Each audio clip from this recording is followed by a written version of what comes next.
চলো গাইস, আজকে তোমরা লোক আমি ডিমের একটা মজার রেসিপি শেয়ার করি। আর এই ডিমের রেসিপি কিলাম তৈরি করতে গেলে প্রথমে দরকার পড়বো হইলো আন্ডার। তোমরা গেছে হাঁসের আন্ডা, তাই হাঁসের আন্ডা লইতে পারো বা মুরগির ডিম থাকলে মুরগির ডিম লইতে পারো। আমি কিন্তু 6টা মুরগির ডিম রেলাইছি।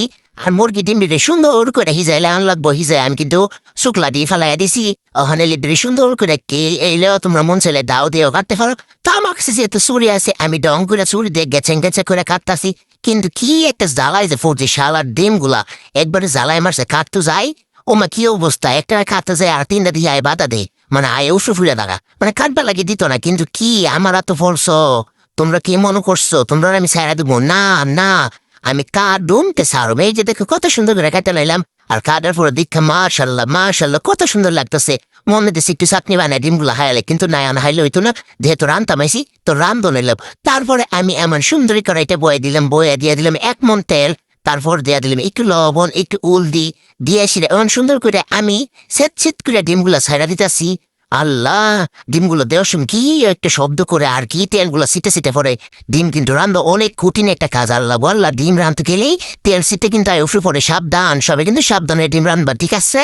তখন কিন্তু আবার তেল সিটে হলো, আমারও দুই দিতে পারতাম না। তো সুন্দর মতো কিন্তু 1 ফিট বাজা হয়ে গেছে। তো আমি সুন্দর মতে সব ডিমের আবার ওলাই দিতেছি, কারণ অপর ফিটটা তো বাজ দিব। আর বাজার সময় মাসাল্লাহ দেখতে কি সুন্দর লাগতাছে। আল্লাহ, মনে হতেছে এমনি হাইলে কিন্তু না রান্ধইব, কিচ্ছু করার নেই, রাইন্দা তারপরে হাইতেইব। তারপরে তো পরের ফিট দিয়ে সুন্দর মতো বাজাবুজি হয়ে গেল। তখন আমি সুন্দর মতো ডিম দিয়ে ওরা এলাইতেছি। আর ওরাইতে গিয়ে কি ঝামেলাত ফসছি, সালার ডিমগুলো উঠতে চায় না, মানে ওরাইতে যায় আর এগুলো ফাল মেরা তেল গিয়ে ফুলে লাগা, মানে একদম জ্বালা টালায় মারে আর কি। কিচ্ছু করার নেই, রানতইব। কারণ রানতইব, না রানলে তো হাইতে পারতাম না। রাইন্দা হাইয়া তার শাস্তিটা দিতে দেখ। তোরা আমি খাইছি না, তোরা সাইড ফাইট করছিলে, বাঁচতে পারছস না? না বাঁচতে পারছস না, আমি তো খাইছি। তারপরে সুন্দর মতো সবগুলো ডিমের আমি ওরা এলাইলাম। ও মা, এখানে আমি বুঝুম কেমনে কড়াইত কত তেল আছে। তো কিচ্ছু করার নাই, ফায়দা তোমরা কিন্তু বাদা ডিমকে দেখা দিলাম, দেখছো কত সুন্দর লাগতেছে। তো আমি দিয়ে দিলাম পেঁয়াজ। না, আরো একবার দিলাম পেঁয়াজ, কারণ আমি 2বার পেঁয়াজ দিতে আমার কাছে ভালো লাগে। তো না, আরো একবার 3বার দিছি পেঁয়াজ, বুঝছো? 3বার পেঁয়াজের পর সুন্দর মতো এটা আবার ভাজা করতে হইব।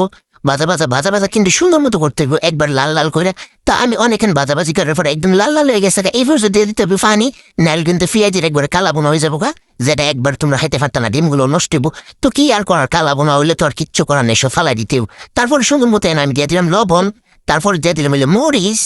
আল্লাহ, এই মরিচটা যে জাল, আল্লাহ আল্লাহ, কিন্তু জাল খাইতে আমার বেশি ভালো লাগে। তো 2 চামচ মরিচ দিলাম, তারপরে দিলাম বরস, তারপরে দিলাম হলুদ দিয়া কোনতে কাঁচা মরিচ দিছি, দিয়ে মশলাটা খুব সুন্দর মতো জাকানাকা করে গোটা করে নিলাম। তারপরে কিন্তু মশলাটাতে দেহা তেল সেরা দিছে। এই পর্যায়ে কিন্তু সুন্দর মতো ডিম দিয়ে দিতেছি, বুঝছা? আর দেখ কি সুন্দর লাগতেছে গাইস মশলাটা, মাশাল্লাহ মাশাল্লাহ। দেখতে মশলাটা মন চাইতেছে মশলা দিয়ে ভাত খাওয়া দেবে, এরকম হয়ে গেছে। তারপর সুন্দর মতো ডিম দিয়ে দিলাম। আর ডিম দিয়ে কিন্তু পানি একবারে দেওয়া যাইতো না, বুঝছো গাইস? কারণ পানি দিলে কিন্তু ডিমগুলো একবার বাইঙ্গে যাইব কুসুমগুলো একবার লেকে ফেক হয়ে যাবে, হাইতে ভালো লাগতো। তো এটার কিন্তু পানি ছাড়া কতক্ষণ কষায় নিতে হবে, শুধু মশলাটার লগে কিন্তু লাগা ছাড়া একটা বেশি করতে নাহলে কিন্তু আবার তলেতে ফুলে যাওয়ার সম্ভাবনা আছে। ওমা, কত বড় সাহস দেখছো!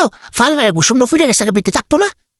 কেমন শালা কি জ্বালার মধ্যে পড়ছি আমি।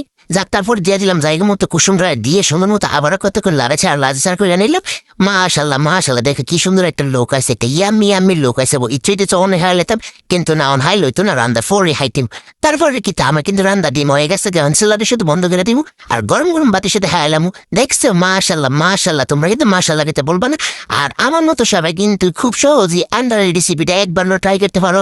আজকের মতো এই পর্যন্ত, সবাই ভালো থাকো, সুস্থ থাকো, আল্লাহ হাফেজ।